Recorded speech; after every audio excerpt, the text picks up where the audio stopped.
Welcome back to my channel. నా పేరు Monika రాచెస్ and ఇది వచ్చేసి మన ఎపిక్ స్టోరీ. సో లేట్ చేయకుండా ఇవాల్టి స్టోరీ స్టార్ట్ చేసేద్దాం. సో దశావతారాలలో పరశురాముడి అవతారం ఒకటి, కానీ మనం పరశురాముడి అవతారం గురించి చాలా తక్కువగా మాట్లాడతాం అనిపిస్తుంది నాకు. చాలామందికి తెలియదు పరశురాముడు ఎవరు ఏంటి అని. సో అందుకే నేను ఈ పరశురాముడి అవతారం గురించి చెప్దాము అని అనుకున్నాను. సో లాస్ట్ వీడియోలో నేను మీకు విశ్వామిత్రుడు ఎలా పుట్టాడు అన్న విషయం చెప్పాను. సో అప్పుడే జమదగ్ని అని గురించి కూడా చెప్పాను. సో ఆ జమదగ్ని పుట్టాల్సిన ప్లేస్లో యాక్చువల్గా పరశురాముడు పుట్టాలి, కానీ అప్పుడు జమదగ్నిగా పుట్టి జమదగ్ని కొడుకుగా పరశురాముడు పుట్టాడు అనమాట. సో జమదగ్ని కొడుకుగా పరశురాముడు పెరుగుతూ ఉన్నప్పుడు ఒకసారి అతను తపస్సు చేస్తాడనమాట శివుడికి. సో పరమశివుడికి తపస్సు చేసినప్పుడు శివుడు అతనికి గొడ్డలు ఇస్తాడనమాట. ఏదైతే చేతిలో మనకి ఎప్పుడు గొడ్డలు చూపిస్తారు కదా పరశురాముడికి, సో ఆ గొడ్డలి శివుడు ఇస్తాడనమాట. సో అందుకే అతని పేరు రాముడు, కాకపోతే శివుడు పరమశివుడు ఇచ్చిన గొడ్డలిని చేతిలో పట్టుకుంటాడు కాబట్టి పరశురాముడు అయ్యాడు. సో ఈ పరశురాముడు చాలా అంటే ఆయన క్షత్రియ, యాక్చువల్లీ ఆయనకి క్షత్రియ జీన్స్ ఉండాలి, క్షత్రియ ట్రేట్స్ అంటాం కదా మనము, ఆ క్వాలిటీస్ ఉంటాయి కాబట్టి చాలా కోపము, చంపడానికి వెనకాడాడు. యూజువల్గా బ్రాహ్మిన్స్ ఎవరైనా ఉన్నారు అంటే మనకు పురాణాల్లో వాళ్ళు సహిస్తుంటారు, చాలా ఓపిక్గా ఉంటారు. కానీ పరశురాముడు అస్సలు అట్లుంటాడు, కంప్లీట్లీ ఆపోజిట్. పరశురాముడు వాళ్ళ డాడీ ఉంటాడు కదా జమదగ్ని మహర్షి, ఆయన ఒక యజ్ఞం చేస్తుంటాడు అనమాట. సో ఆ యజ్ఞంకి ఆయన వైఫ్ రేణుకాదేవి ఒక చెరువుకి వెళ్ళి, ఆ చెరువులో అప్పటికప్పుడు తయారు చేసిన కుండ ఉంటుంది కదా, ఆ కుండలో వాటర్ తీసుకొని వచ్చేది, ఆ వాటర్ని యజ్ఞం కోసం యూజ్ చేసేవాళ్ళు. సో అలా ఆయన యజ్ఞం ఎన్నో ఇయర్స్గా చేస్తున్నాడు అనమాట. సో ఒకసారి ఏమవుతుంది, ఈ అట్లనే ఆ చెరువు దగ్గరికి వాటర్ తీసుకోవడానికి వెళ్తుంది. సో అక్కడ ఒక గంధర్వుడు ఉంటాడు అనమాట. సో గంధర్వుడు ఆయన వైఫ్స్తో ఫుల్ మంచిగా ఎంజాయ్ చేస్తుంటాడు. సో తినకేం తెలుసు, పెళ్ళైనప్పటి నుంచి పూజలు, భర్త సేవ ఇవే తెలుసు. తను ఎప్పుడు అలా ఏమంటారు, ఈ మన భాషలో చెప్పాలంటే అంత మోడర్న్గా అవుట్వర్డ్గా బిహేవ్ చేయడం ఎప్పుడు చూడలేదు లైవ్లో, కాబట్టి చూసి తనకు చాలా నచ్చుతుంది అనమాట అది. సో అబ్బా ఎంత బాగున్నాడు ఇతను అని అనుకుంటుంది అనమాట గంధర్వుని చూసి. సో అలా అనుకున్న తర్వాత, అలా అనుకోగానే తనది ఏదైతే హస్బెండ్ సేవ చేయడం వల్ల తనకి వచ్చిన పాతివ్రత బలం ఏమైతే ఉంటుందో అది పోతుంది అనమాట, ఆ శక్తి పోతుంది. So she won't be able to create, అప్పటికప్పుడు మట్టితో కుండ ఏదైతే తను తయారు చేసేదో she won't be able to create. So 2-3 times try చేసినా సరే ఆ కుండ నిలవదు. సో వాటర్ లేకుండానే వెళ్తుంది అనమాట హస్బెండ్ దగ్గరికి. సో హస్బెండ్ తనని చూడగానే అర్థమైపోతుంది అనమాట, ఓకే షీ డిడ్ సంథింగ్ అని. సో ఆయన తెలుసుకుంటాడు ఏమైంది అని. సో తెలుసుకున్న తర్వాత ఆయనకు చాలా కోపం వస్తుంది. ఇప్పుడు దానివల్ల దానివల్ల ఆయన ఇన్ని రోజులుగా చేస్తున్న యజ్ఞం కూడా ఆగిపోవాల్సి వచ్చింది అని చెప్పేసి. సో ఆ కోపంలో ఏం చేస్తాడు, ఆ 5 కొడుకులని నించోపెట్టేసి చంపేయమంటాడు అనమాట వాళ్ళ మమ్మీని. సో ఎందుకంటే తను పాతివ్రత కాదు, వేరే వాళ్ళని మనసులో తలుచుకుంది, అలా ఊహించుకుంది కాబట్టి తనతో ఇంకా నేను సంసారం చేయను, కాబట్టి తనని చంపేయమంటాడు అనమాట. చంపేయమంటే ఫస్ట్ 4 కొడుకులు చంపడానికి ఒప్పుకోరు అనమాట. తను మా మదరు, ఎవరైనా సరే మదర్ని చంపుకుంటారా, మేము చంపుకోము అని అంటారు. కానీ పరశురాముడు అలా కాదు. పరశురాముడు చంపే అనగానే వాళ్ళ మదర్ని, వాళ్ళ అన్నలు ఒక్కొక్కరిని అడుగుతాడు, ఎవరు నేను చంపను అంటే పరశురాముడు లాస్ట్ కొడుకు కదా, తన వంతు వరకు వచ్చేసరికి చంపు, నువ్వు నా మాట వినని 4 కొడుకులని ప్లస్ మీ మమ్మీని అందరినీ చంపేసేయంటే పరశురాముడు గొడ్డలు పెట్టి నరికేస్తాడు అనమాట.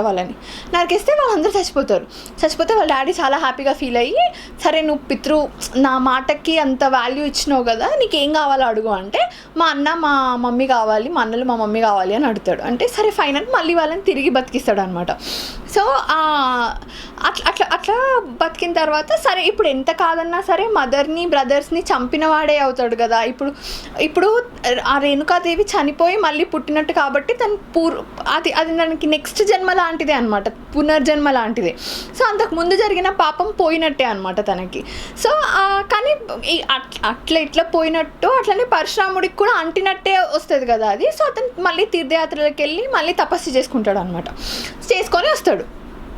సో సో ఇది ఇలా ఉండగా ఏమవుతుంది, కార్తవీర్యార్జున అని ఒక రాజు ఉంటాడు. ఆ రాజు రావణుడి కన్నా చాలా చాలా చాలా పవర్ఫుల్. మనకి ఈ విషయం ఎక్కడ చెప్తారంటే రావణుడు రామాయణంలోనే ఉంటుంది ఇది. సో రావణుడు ఒకసారి ఎందుకో ఏదో పని పైన ఒక దగ్గర ఏదో పూజ చేసుకుంటుంటాడు. సో పూజ చేసుకుంటుంటే అక్కడ కార్తవీర్యార్జునుడు వస్తాడు అనమాట. సో వచ్చినప్పుడు కార్తవీర్యార్జునుడు వాళ్ళ వైఫ్ ఎవరైతే ఉంటుందో, అంటే ఆయన ఫ్యూ వైఫ్స్తో వస్తాడు. సో వైఫ్స్ అక్కడ రావణుడు పూజ చేసుకోవడానికి ఏ నది పక్కనైతే పూజ చేసుకుంటుంటాడో ఆ నదిని కార్తవీర్యార్జునుడికి 1000 హ్యాండ్స్ ఉంటాయి. జస్ట్ ఇమాజిన్ 10 హెడ్స్ ఉన్న రావణుడికి అంత బలం ఉంటే 1000 హ్యాండ్స్ ఉన్న కార్తవీర్యార్జునుడికి ఎంత బలం ఉంటుంది. సో ఆ రివర్ని మధ్యలోకి చీల్చేయమంటారు అనమాట. సో ఓకే అని చెప్పేసి ఇటు 500 హ్యాండ్స్ ఇటు 500 హ్యాండ్స్ పెట్టేసి ఆ రివర్ని ఆపేస్తాడు. ఆపేసినప్పుడు ఏమవుతుంది, ఇట్లా వాటర్ ఇట్లా ఫ్లో లాగా వచ్చి ఇట్లా రివర్స్ వెళ్ళిపోతాయి కదా. సో అట్లా రావణుడికి ఏదైతే పూజ చేసుకుంటుంటాడో అక్కడ డిస్టర్బెన్స్ క్రియేట్ అవుతుంది అనమాట. సో ఇంకా రావణుడు ఎవరు అని చెప్పేసి కొట్లాడడానికి వెళ్తాడు అనమాట. అట్లాంటిది రావణుడిని తుక్కుగా కొట్టి పంపిస్తాడు అనమాట. అంత బలం ఉంటుంది కార్తవీర్యార్జునికి. సో ఆయన జమదగ్ని దగ్గరికి వస్తాడు. సో యాజ్ యూజువల్ జమదగ్ని దగ్గర కూడా ఒక ఆవు ఉంటుంది అనమాట. ఆ ఆవు వాళ్ళ పాప ఇద్దరు ఉంటారు. సో ఆవు వాళ్ళ పాప ఇద్దరు ఉంటే ఆ ఆవు కూడా అంతే అడిగినట్టు ఇస్తుంది అనమాట. సో ఎప్పుడైతే ఆ జమదగ్ని ఆశ్రమం దగ్గరికి వస్తాడో కార్తవీర్యార్జునుడు మందిని వేసుకొని వస్తాడు ఫుల్. ఇది రాజు బేసిక్గా ఎక్కడ పోయినా సరే ఫుల్ ఏమంటారు జెడ్ కేటగిరీ సెక్యూరిటీ ఉంటుంది అనమాట. సో వస్తాడు రాజు అక్కడికి. వచ్చిన తర్వాత యాజ్ యూజువల్ ఆకలేస్తుంది. సో జమదగ్ని ఫుడ్ ఆర్డర్ చేస్తాడు అనమాట. అదే ఇక్కడ ఆవు దగ్గర ఫుడ్ ఆర్డర్ చేస్తే ఫుడ్ మొత్తం వస్తుంది. సో అందరు హ్యాపీగా తింటారు. తిన్న తర్వాత ఐ వాంట్ దట్ అని అడుగుతాడు. యాజ్ యూజువల్ ఈ రాజులు బేసిక్గా ఎక్కడ ఏది ఉన్నా సరే ఐ వాంట్ దట్ అని అడుగుతారు అనమాట. సో నాకు అది కావాలి అని అడుగుతాడు. అడిగితే ఈ జమదగ్ని అసలు అడగాలని కూడా అనుకుంటా, అది కావాలి అని అనుకొని వాళ్ళ మనుషుల్ని చెప్పి తీసుకొచ్చేసేయమంటారు. సో తీసుకొచ్చేసేయమన్నప్పుడు ఏం జరుగుతుంది, తీసుకొని వెళ్ళిపోతాడు. వెళ్ళిపోయిన తర్వాత పరశురాముడు అప్పుడు ఇంట్లో ఉండడు. సో అప్పుడు వస్తాడు అనమాట. వచ్చినప్పుడు ఆవు దూడ ఫుల్ ఏడుస్తూ ఉంటుంది అనమాట, వాళ్ళ మమ్మీని తీసుకొని వెళ్ళిపోయినారు అని. అయితే ఈయన వాళ్ళ ఫాదర్ దగ్గరికి వెళ్ళి ఏమైంది అని అడుగుతాడు. అడిగితే చెప్తుంది అనమాట, ఇట్లా కార్తవీర్యార్జునుడు వచ్చిండు కదా అతిథి కదా అని నేను ఫుడ్ పెట్టినాను. ఫుడ్ పెడితే ఇంకా మన ఆవుని తీసుకొని వెళ్ళిపోయినాడు, నాకు చెప్పని కూడా చెప్పలేదు. ఇప్పుడు చూడు పాపం దూడ ఏడుస్తుంది అంటే ఆహా ఇట్లా చేస్తాడా అని చెప్పేసి ఆ గొడ్డలు పట్టుకొని పోతాడు అనమాట. పోయి ఇంకా కార్తవీర్యార్జునుడు వెళ్ళిపోయిన తర్వాత వీళ్ళు వెనకాల నుంచి ఆవుని తీసుకొస్తుంటారు అనమాట. సో అక్కడ ఆవు ఎక్కడి వరకు అయితే పోయిండో అక్కడ వరకు పోయి వాళ్ళందరితో ఫైట్ చేస్తాడు. వాళ్ళందరితో ఫైట్ చేసి వాళ్ళందరినీ చంపేసి ఆవుని వాపస్ తీసుకొస్తాడు అనమాట. తీసుకొచ్చేసిన తర్వాత కార్తవీర్యార్జునుడు ఏం చేస్తాడు, ఇంకా మనుషుల్ని పంపిస్తాడు. మళ్ళీ వార్ అవుతుంది. కార్తవీర్యార్జునుడే ఫైనల్గా వస్తాడు అనమాట, ఇంకా నేనే కొట్లాడతా అని. సో ఆ 1000 హ్యాండ్స్ని నరికేసి హెడ్ కూడా నరికేస్తాడు. అట్లా కార్తవీర్యార్జునుడు పరశురాముడి చేతిలో చనిపోతాడు అనమాట. సో అది అయిపోయిన తర్వాత ఏమవుతుంది, కార్తవీర్యార్జునుడి కొడుకులు ఉంటారు కదా, వాళ్ళు ఖాళీగా ఉండరు కదా. సో వాళ్ళు ఏం చేస్తారు, ఈ జమదగ్ని వల్లనే మా ఫాదర్ చనిపోయిండు కాబట్టి మేము ఆ జమదగ్నిని చంపాలి అని అనుకుంటారు. సో ఒకరోజు పరశురాముడు లేని టైం చూసి జమదగ్ని తపస్సు చేసుకుంటుంటే వెనకాల నుంచి వచ్చి తల నరికేస్తాడు. తల నరికేసిన తర్వాత తల పడిపోతుంది కదా, ఇంకా బాడీ పడిపోయిన తర్వాత రేణుకాదేవి చూసి గట్టిగా పిలుస్తుంది అనమాట, పరశురామ రా రా రా అని. సో పరశురాముడు ఎక్కడో అడవిలో ఉంటాడు. సో అడవి నుంచి పరిగెత్తుకుంటూ రిటర్న్ వచ్చేటప్పుడు వాళ్ళ మమ్మీ ఎన్నిసార్లు పిలుస్తుందో కౌంట్ చేసుకుంటాడు. సో ఆమె 21 టైమ్స్ పిలుస్తుంది అనమాట.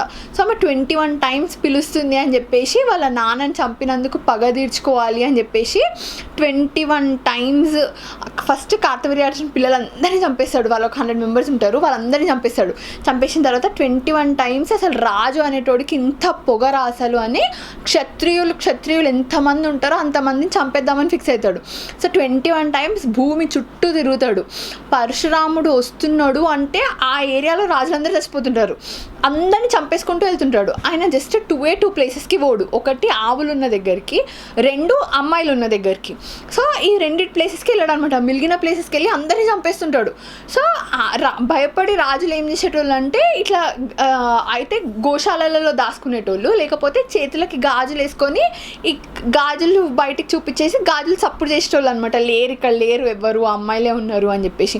సో అక్కడి నుంచే నీ వల్ల కాకపోతే చేతులకు గాజులు వేసుకో అని ఏదైతే ఉందో అది అక్కడి నుంచి స్టార్ట్ అయిందనమాట. సో అట్లా అందరినీ చంపేస్తాడు.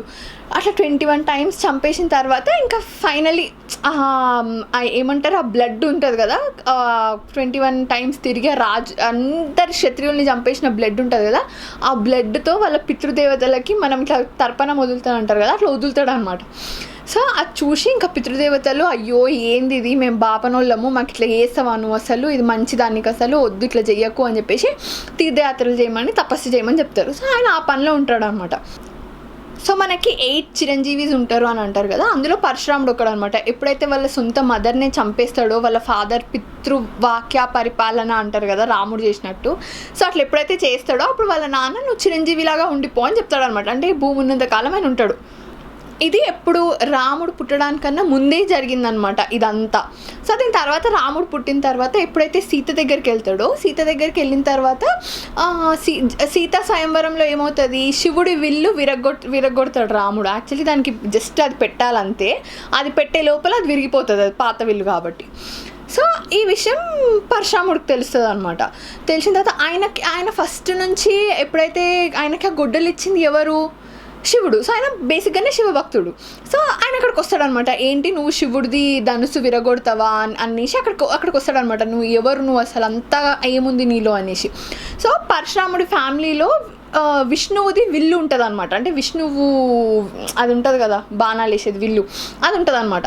సో అది తెచ్చిచ్చి ఏది దీన్ని యూజ్ చేయు అని అంటాడు. సో సరే అని చెప్పేసి దాన్ని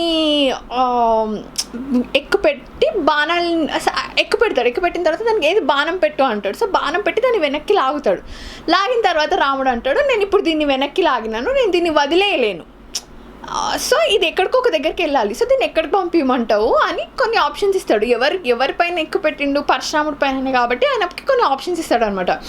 అయితే నీ కాళ్ళుకి కొట్టమంటావా, నేను ఒక బాణం వేస్తే నీ తప్పు శక్తి పోతుంది అని కొన్ని ఆప్షన్స్ ఇస్తాడు అనమాట. సో పరశురాముడు కాళ్ళకి కొట్టడం కాదు, నా తపశక్తి అంతా పోయినా పర్లేదు అని అంటాడు. సో ఆ బాణం వల్ల పరశురాముడు తపశక్తి అంతా పోతుంది. సో అతను మళ్ళీ తపస్సు చేసుకుంటాడు అనమాట. మళ్ళీ ఆ శక్తి వచ్చేంత వరకు తపస్సు చేసుకుంటాడు. So is very very ferocious అనమాట. సో ఇది రామావతారంలో జరుగుతుంది. ఆయన చిరంజీవిగా అలాగే ఉన్నాడు అనడానికి ఇంకొకటి ఏంటంటే, దాని తర్వాత రాముడు వెళ్ళిపోయిన తర్వాత చాలా రోజులకి ఇది కృష్ణుడు వస్తాడు కదా. సో కృష్ణుడి టైంలో కూడా పరశురాముడు ఉంటాడు అనమాట. సో ఎక్కడ చూస్తాడు అంటే, పరశురాముడు భీష్ముడికి గురువు, ఇంకొకటి కర్ణుడికి కూడా గురువు పరశురాముడు. సో భీష్ముడి వాళ్ళ స్టెప్ మామ్ ఉంటుంది కదా సత్యవతీదేవి, తనకి 2 పిల్లలు అనమాట. సో ఆ 2 పిల్లలకి పెళ్ళిళ్ళు చేయాలి ఇప్పుడు. సో పెళ్ళిళ్ళు చేయాలంటే ఒక్క పిల్లగాడు చనిపోతాడు, ఇంకొక పిల్లగాడు ఉంటాడు అనమాట. అంటే వాళ్ళు భీష్ముడికి కజిన్ బ్రదర్స్ అండి, స్టెప్ బ్రదర్. సో ఆ స్టెప్ బ్రదర్కి 3 వైఫ్స్ని తీసుకొస్తాడు అనమాట. ఆ 3 ఎవరంటే 3 సిస్టర్స్. సో 3 సిస్టర్స్ని తీసుకొస్తాడు. అందులో ఫస్ట్ ఆమె పేరు అంబ, వాళ్ళ సిస్టర్స్ అంబాలిక అని వాళ్ళ సిస్టర్స్ ఉంటారు అనమాట వాళ్ళు. సో ఆ అంబ అనేట ఆమె వస్తుంది అనమాట, తీసుకొని వస్తాడు 3ని స్వయంవరంలో గెలుచుకొని తీసుకొని వస్తాడు. సో తీసుకొని వచ్చిన తర్వాత వాళ్ళ తమ్ముడికి ఇచ్చి పెళ్లి చేయాలని తీసుకొస్తాడు. భీష్ముడు పెళ్లి చేసుకోడు. సో వాళ్ళ తమ్ముడు ఆ అంబ ఏమంటుంది, లేదు నాకు ఆల్రెడీ ఒకరి పైన ఇష్టం ఉంది, ఆయనకు కూడా నా పైన ఇష్టం ఉంది, సో మేము ఆల్రెడీ లవ్లో ఉన్నాము, నేను మీ తమ్ముడిని పెళ్లి చేసుకోవడం కుదరదు అంటే, ఓకే ఫైన్ వెళ్ళిపో నువ్వు అని చెప్పేసి ఆ రాజు దగ్గరకు పంపిస్తాడు.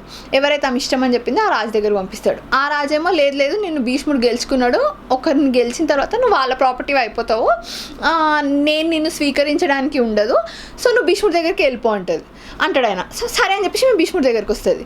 వచ్చిన తర్వాత ఇప్పుడు ఏం చేయమంటావు అని అడిగితే, నేనైతే చేసుకోను, మా తమ్ముడికి అయితే ఇచ్చి చెయ్యను, ఎందుకంటే నీకు ఆల్రెడీ వేరే వాళ్ళు ఇష్టం అని చెప్పినావు కదా నా కేసు, నేనైతే ఇచ్చి చెయ్యను అని అంటే, చీట్లా చేస్తావా నువ్వు అని చెప్పేసి ఆమె భీష్ముడికి అగేన్స్ట్గా ఎవరు అడిగినా ఎవరు కొట్లాడడానికి రెడీగా ఉండరు. సో ఆమె భీష్ముడికి గురువు ఎవరు, ఆయన భీష్ముడి కన్నా స్ట్రాంగ్ ఉంటాడు కదా అని పరశురాముడి దగ్గరికి వెళ్తుంది అనమాట.